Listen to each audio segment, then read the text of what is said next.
Telangana assembly సమావేశాలు జరుగుతున్నాయి. ఇప్పుడు ఆ లైవ్ చూద్దాం. కూర్చున్న ప్యానెల్ స్పీకర్ కు సంబంధించి వారు కూడా స్పష్టంగా ప్రతిపక్షానికి సంబంధించిన టీఆర్ఎస్ సభ్యులకు తెలియజేయడం జరిగింది. అధ్యక్ష, ఈరోజు నేను గౌరవ సభ్యులకు టీఆర్ఎస్ కు సంబంధించిన సభ్యులను కోరుతా ఉన్నాం. మీరు అడగగానే వెంటనే మా గౌరవ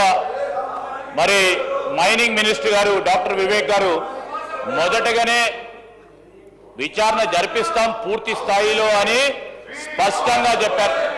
అయినా కానీ ప్రజాస్వామికంగా ఉండాలి. మీరు ఇంకా డిమాండ్ చేస్తా ఉన్న తరుణంలో ఈరోజు మేమే అధ్యక్ష ప్రభుత్వంలో ఉండి ఎవరు తప్పు చేసినా ఊరుకునేది లేదని నోటీసులు కూడా ఇచ్చింది మా ప్రభుత్వం, వారి ప్రభుత్వం కాదు.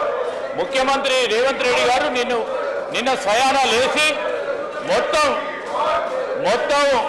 సిబిసిఐడి ఎంక్వైరీ చేశారు. అధ్యక్ష, మొత్తం సిబిసిఐడి ఎంక్వైరీ అయినాక హౌస్ కమిటీకి ఏమన్నా ఆలోచన ఉంటుంది అధ్యక్ష? హౌస్ కమిటీ రికమెండేషన్ ప్రకారం ఈరోజు దానికి సంబంధించిన టర్మ్స్ హరీష్ రావు గారు విషయంలో ఒక స్పష్టత నేను హరీష్ గారిని కోరుతా ఉన్నా. ఈరోజు ముఖ్యమంత్రి గారు సిబిసిఐడి విచారణకు ఆదేశించడం జరిగింది. రాష్ట్రానికి సంబంధించి రాష్ట్ర ప్రభుత్వానికి సంబంధించి this is the highest level of enquiry.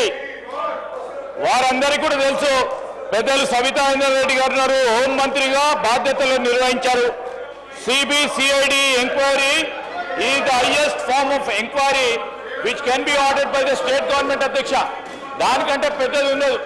2014 నుంచి ఇప్పటి వరకు కూడా జరిగిన తప్పులు కానీ మీరు అనుకుంటున్న అనేక అంశాలు మీరు నేరుగా సిబిసిఐడికి సంబంధించిన విచారణ అధికారి ముందట పోయి మీరే కాదు సంబంధిత ఆధారాలతో ఉన్న ఏ ప్రచురణకైనా వారు తీసుకొని దానిపైన విచారణ జరిపిస్తారు. అధ్యక్ష, కేవలం ఈరోజు సభను అడ్డుకోవాలని, సభాపరంగా పూర్తి స్థాయిలో అడ్డుకునే కార్యక్రమం చేయాలని, రాష్ట్ర ప్రజలకు సంబంధించిన బడ్జెట్ సంబంధించిన అంశం మేము వారిని అపీల్ చేస్తా ఉన్నాం. As a legislative minister and appealing to my colleagues here. అధ్యక్ష, ప్రత్యేకంగా బీఆర్ఎస్ పార్టీకి సంబంధించిన శాసనసభ్యులను డిప్యూటీ ఫ్లోర్ లీడర్గా ఇద్దరు కూడా పెద్దలు ఉన్నారు. ఇక్కడ గొప్ప అనుభవం ఉంది.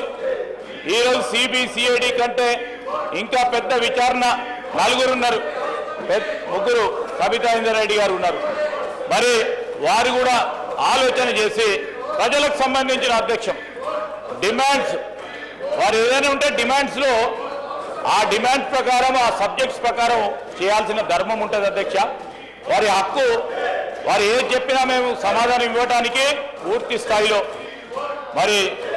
అన్ని ప్రశ్నలకు సమాధానం చెప్తాం. అధ్యక్ష, డిమాండ్స్ పక్షాన అందరూ గౌరవ మంత్రులు ఉన్నారు, చాలా మంది శాసనసభ్యులు ఈ డిమాండ్స్ పక్షాన పాల్గొనాలని ఎదురు చూస్తూ ఉన్నారు.